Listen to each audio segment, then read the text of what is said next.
우리 오늘 함께 읽으실 말씀은 누가복음 12장 1절에서 12절까지 말씀입니다. 누가복음 12장 1절에서 우리 12절까지 말씀을 교독하시겠습니다. 그동안에 수천 명이나 되는 무리가 모여들어서 서로 밟힐 지경에 이르렀다. 예수께서는 먼저 자기 제자들에게 말씀하셨다. 너희는 바리새파 사람의 누룩 곧 위선을 경계하여라. 가려놓은 것이라고 해도 벗겨지지 않을 것이 없고 숨겨놓은 것이라 해도 알려지지 않을 것이 없다. 그러므로 너희가 어두운 데서 말한 것들을 사람들이 밝은 데서 들을 것이고 너희가 골방에서 귀에 대고 속삭인 그것을 사람들이 지붕 위에서 선포할 것이다. 내 친구인 너희에게 내가 말한다. 육신은 죽여도 그 다음에는 그 이상 아무것도 할 수 없는 자들을 두려워하지 말아라. 너희가 누구를 두려워할지를 내가 보여주겠다. 죽인 다음에 지옥에 던질 권세를 가지신 분을 두려워하여라. 그렇다. 내가 너희에게 말한다. 그분을 두려워하여라. 참새 5마리가 두냥에 팔리지 않느냐. 그러나 그 가운데 하나라도 하나님께서는 잊고 계시지 않는다. 하나님께서는 너희 머리카락까지도 다 세고 계신다. 두려워하지 말아라. 너희는 많은 참새보다 더 귀하다. 내가 너희에게 말한다. 누구든지 사람들 앞에서 인자도 하나님의 천사들 앞에서 그 사람을 시인할 것이다. 그러나 사람들 앞에서 나를 부인하는 사람은 하나님의 천사들 앞에서 부인당할 것이다. 누구든지 인자를 거슬려서 말하는 사람은 용서를 받을 것이지만 성령을 거슬러서 모독하는 말을 한 사람은 용서를 받지 못할 것이다. 너희가 회당과 통치자와 권력자 앞에 끌려갈 때 어떻게 대답하고 무엇을 대답할까 또 무슨 말을 할까 하고 염려하지 말아라. 너희가 말해야 할 것을 바로 그 시각에 성령께서 가르쳐 주실 것이다. 아멘. 네. 우리 11장에서는 계속해서 예수님과 바리새파 사람들 사이에 이런 갈등이 깊어져가는 이야기를 저희가 읽었습니다.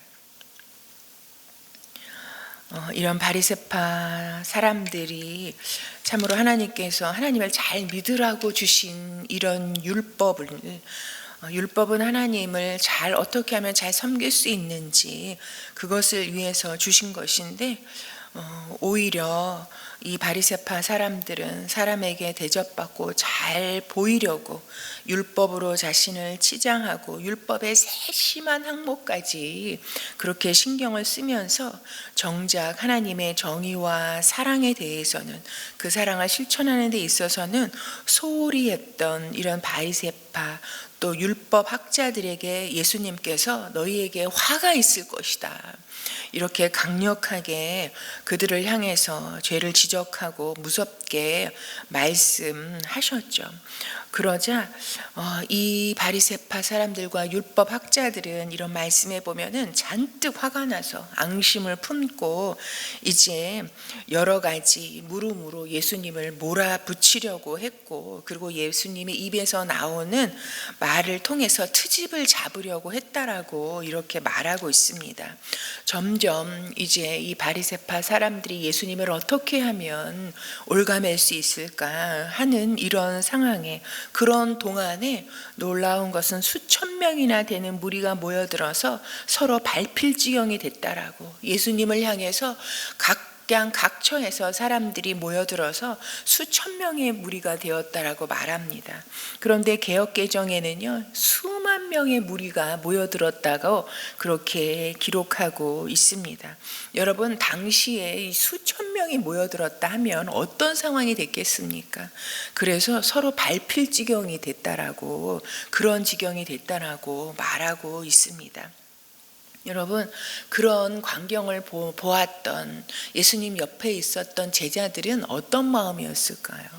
여러분 그 광경을 보고 있었던 그 중심에 있었던 이 제자들의 마음에 어떤 느낌이 들었을까요?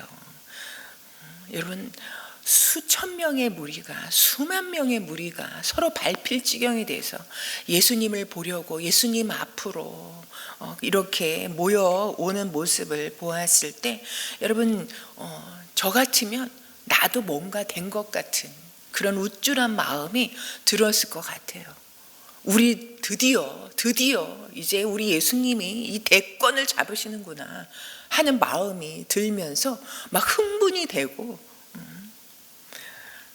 환호하는 이런 무리들의 이 소리에 내가 드디어 무슨 한 능력자가 된 것처럼 영광받는 그 기분에 우쭐했을 것 같습니다.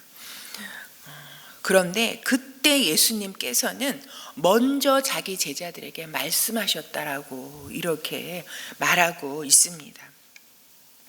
여러분, 그것을 아신 예수님께서 먼저 자기 제자들에게 무엇을 말씀하고 있습니까? 너희는 바리새파 사람의 누룩꽃 위선을 경계하여라. 이렇게 말하고 있습니다. 여러분, 누룩이 무엇입니까?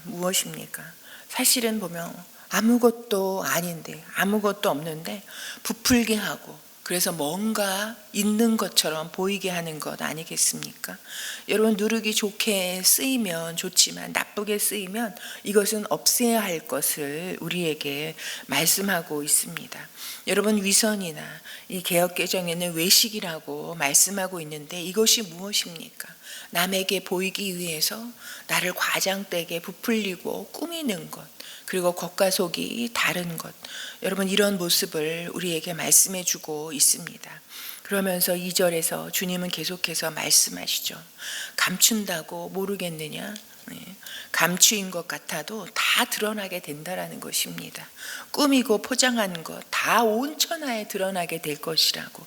나는 참으로 아무도 듣지 못하게 속삭여서 이야기한 것 같지만 네가 말한 것이 확성기를 틀어놓은 것처럼 세상 모든 사람들이 다 알게 될 것이라고. 아무리 감추고 아무리 속인다 할지라도 다 드러나게 되고 다 알려지게 될 것이라고. 그런 위선을 경계하라고 주님께서 제자들에게 먼저 이야기하고 계십니다. 그러면서 이 4절에 말씀하고 계시죠. 이제 내가 누구를 두려워해야 할지 너희에게 보여주겠다 말씀하고 있습니다. 여러분, 우리가 세상을 살아가는데 참 두려운 게 많죠. 불안한 게 많죠. 어떤 때는 내가 무엇을 두려워해서 이렇게 불안한지 그 실체도 정확하게 알지 못하면서 그저 이런 불안한 마음과 그리고 막연한 두려움 가운데 살게 되는 것이 우리 아니겠습니까? 그런데 정말 우리가 살펴보면 여러분, 우리는 세상을 살아가는데 사람의 소리를 두려워하고 사람의 평판을 두려워하고 그리고 여러 가지 우리에게 닥쳐질 세상의 환난과 어려운 일들을 두려워하게 됩니다. 그런데 주님께서는 우리에게 누구를 두려워해야 할지를 내가 너희에게 보여주겠다 말씀하십니다. 여러분, 우리의 믿음의 삶, 여러분, 이 복음의 삶이 무엇입니까? 두려워할 것을 두려워하고 그리고 두려워하지 말아야 할 것이 무엇인지를 분명하게 가르쳐 보여주심으로 두려워하지 않는 삶, 그것이 잘 사는 삶이고 그것이 우리 복음의 삶이고 그것이 주님께서 우리에게 주고자 하시는 자유의 삶이라고 말할 수 있습니다. 그러면서 누구를 두려워해야 할지, 죽인 다음에 지옥에 던질 권세를 가지신 분을 두려워하라고 말씀합니다. 여러분, 그런데 더 재미있는 것은요, 이 말씀을 하신 다음에 그렇다 내가 너희에게 말한다 그분을 두려워하여라 2번을 반복해서 말씀하고 계십니다. 정말 두려워해야 할 분은 우리를 죽음으로 몰아가는 그 세력이 아니라 죽인 다음에 지옥에 던질 권세를 가지신 분, 그 하나님을 두려워하라고, 그분을 두려워하여라 2번이나 말씀하고 있습니다. 여러분, 우리가 알잖아요. 우리에게 있어서 죽음은 끝이 아니라는 것, 죽음은 새로운 시작이라는 것. 여러분, 이 세상에 여러 가지 이 정체에 이런 악함들은 우리를 두려움에 몰아세워서 이런 정신적으로 죽게 하고 영적으로 죽게 하고 육신적으로 죽게 하는 여러분 수많은 우리를 죽음으로 몰아세우는 이런 권세들이 있습니다. 그러나 죽으면 끝이 아닙니다. 이 세상이 다인 것처럼 두려움, 우리를 공포스럽게 하는 그 두려움을 두려워하고 세상 사랑과 세상의 권력을 두려워하는 이런 것이 아니라 그것을 두려워하는 것이 아니라 그것을 두려워할 것이 아니라 오직 그 죽인 다음에 지옥에 던질 권세를 가지신 분 무엇입니까?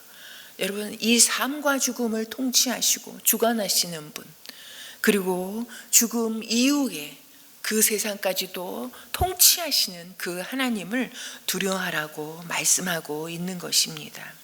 여러분 우리 믿음은 여러분 이 죽음으로 끝나는 것이 아니잖아요. 죽으면 다 그냥 죽은 이후에는 그냥 아무것도 없다. 이 땅이 다라고 생각하는 것 여러분 그게 우리의 믿음이 아니지 않습니까? 죽음과 지옥까지도 통제하시는 그 하나님을 두려워하라고 예수님께서는 이 제자들에게 먼저 이야기하고 계십니다. 무엇입니까? 이 세상의 삶이 다가 아니라는 것 우리에게는 영생하도록 살아갈 천국이 있다는 것 그리고 지옥이라는 곳이 있다는 것을 종말론적인 이런 관점과 이런 시각을 가지고 오늘의 삶을 위선과 외식을 경계하면서 살아갈 것을 주님께서 제자들에게 말씀하고 계신 것입니다. 그런데 이 제자들을 칭하시면서 4절에 보면 뭐라고 말씀하십니까? 내 친구인 너희에게 내가 말한다. 여러분 제자들을 내 친구인 너희에게 말한다라고 주님께서 이렇게 친근히 말씀하고 있습니다. 여러분 이 이후에 제자들의 그 삶이 어떠했습니까? 온갖 핍박과 환난과 인간적인 두려움의 상황 가운데 계속해서 처할 수밖에 없는 그런 인생을 살아갔던 제자들입니다. 여러분 그런 삶을 살아가야 할 제자들인 것을 주님께서 모르지 않으셨을 것입니다. 그러나 내 친구인 너희에게 참으로 하나님을 두려워하는 사람의 삶이 어떠해야 하는지를 주님께서 이 친구처럼 생각하는 제자들에게 말씀해 주고 계십니다. 여러분 친구는 뭐가 친구입니까? 내 마음이 어떠한지 내 안에 어떤 뜻이 있는지 그것을 공유하고 함께 하자 청하는 관계가 친구 아니겠습니까? 하나님은 제자들을 예수님은 제자들을 이런 친구의 관계로 설정하시고 이제 하나님을 두려워하지 않는 삶을 살기를 그리고 하나님을 두려워하는 삶을 살 때 하나님께서 그들의 삶을 어떻게 보호하시고 어떻게 함께 하실 것인지를 말씀해 주고 있습니다. 주님은 참새 5마리가 두냥에 팔리는 것을 이 비유를 이야기하고 계십니다. 그러면서 참새 2마리가 두냥에 팔리지 않느냐라고 말씀하십니다. 그러나 그 가운데 하나라도 하나님께서는 잊고 계시지 않는다. 그 한 마리 한 마리에 대해서 하나님은 보고 계시고 마음이 있으시고 그 한 마리가 팔리는 한 마리일지라도 하나님은 잊고 계시지 않는다라고 잊지 않으실 거라고 말씀하고 계십니다. 그러면서 너희의 머리카락까지도 다 세고 계신다. 하나님은 여러분 머리카락을 다 세신다는 거 우리 머리카락만 세신다는 이야기가 아니지 않습니까? 여러분 하나님은 정말 전지전능하시다라는 말씀이 여기에 맞다라고 생각합니다. 참으로 그런 하나님이 우리의 작은 부분까지 이 머리카락 하나 세서 이게 뭐 어디다 쓰시겠다는 거예요? 여러분 우리 삶에 모르시는 부분이 없고 개입하지 않으시는 부분이 없다라는 그리고 우리를 그렇게 세밀하게 보호하신다라는 하나님이신 것을 말씀해 주고 계신 것입니다. 그러기에 여러분 참새 2마리를 이 두냥에 팔리는 참새 그래서 그 죽음에 이르게 하는 그 권세를 두려워하는 것이 아니라, 그 많은 사람을 두려워하는 것이 아니라, 이 한 마리도 잊지 아니하시고 세심하게 살피시는 그 하나님을 두려워하라고 우리에게 이렇게 말씀하고 계신 것입니다. 여러분, 하나님을 두려워할 때 하나님은 참새 같은 우리를 참으로 잊지 않으시고, 그리고 보호하시고 함께 하시겠다라고 말씀하고 계십니다. 그분을 두려워함으로 참으로 우리 눈앞의 상황을 두려워하지 말라고 말씀하십니다. 그래서 율법의 위선을 버리고, 그리고 우리가 하나님을 믿는다. 그리고 하나님께서 말씀하신 이 성경의 말씀을 믿는 이런 복음의 진실함으로 살 것을 우리에게 당부하고 계신 것입니다. 주님은 결코 성도들의 삶에 어려움이 없을 것이라고 약속하지 않으셨습니다. 그렇게 말씀하지 않으셨습니다. 주님은 이미 알고 계셨습니다. 제자들이 회당에 끌려가고 통치자에 끌려가고 권세자들 앞에 끌려갈 일이 생길 것을, 여러분, 우리가 한 번 구원받았다고 해서 우리 삶에 어려움이 없고 그저 우리가 인간적으로 생각하는 천국의 삶의 시작이었습니까? 아니잖아요. 끝없이 삶이 우리에게 찾아오는 슬픔과 두려움과 어려운 상황들이 계속해서 쓰나미처럼 덮쳐옵니다. 그러나 하나님께서 결코 잊지 않으신다라고, 그리고 돌보시겠다고 약속하고 계시고, 죽음이 끝이 아니라고, 이 세상이 다가 아니라고.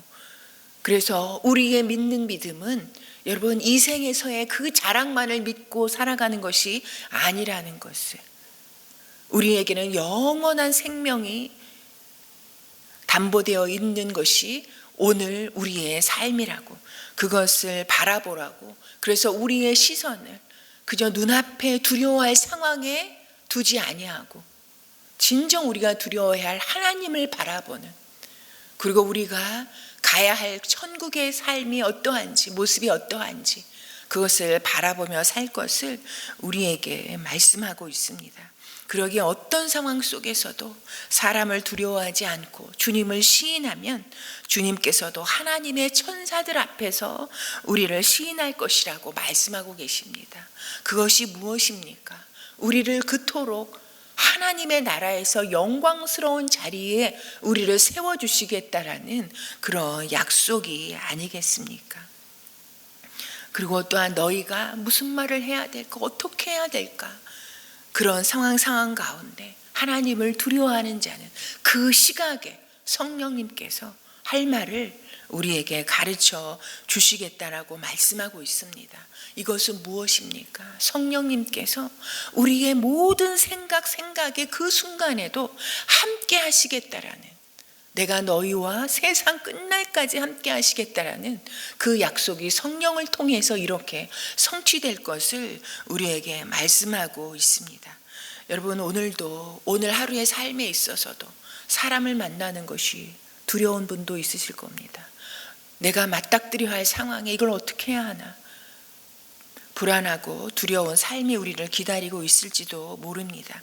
그러나 어떤 상황에도 우리가 하나님을 두려워하는 이 마음과 생각과 삶으로 나가기를 소망합니다.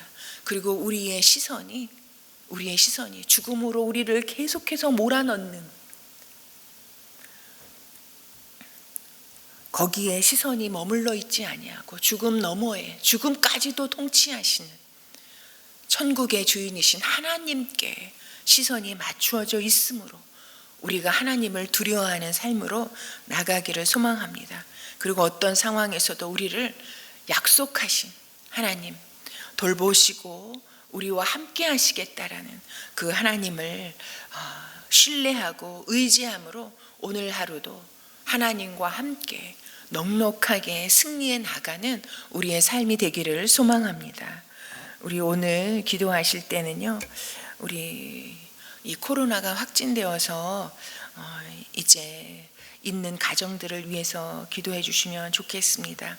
그 가정들, 우리 그 성도들의 마음을 주님께서 붙잡아 주시고 놀란 마음들, 그리고 교회에 이런 폐를 끼치는 것 같은 이런 마음들을 갖는 것 다 내려놓게 하시고 평안한 중에 참으로 온전하게 치료받을 수 있도록 이 시간이, 그리고 주님께서 감싸주시는 그런 보호하심을 경험하는 시간들이 될 수 있도록 위해서 기도해 주시고요.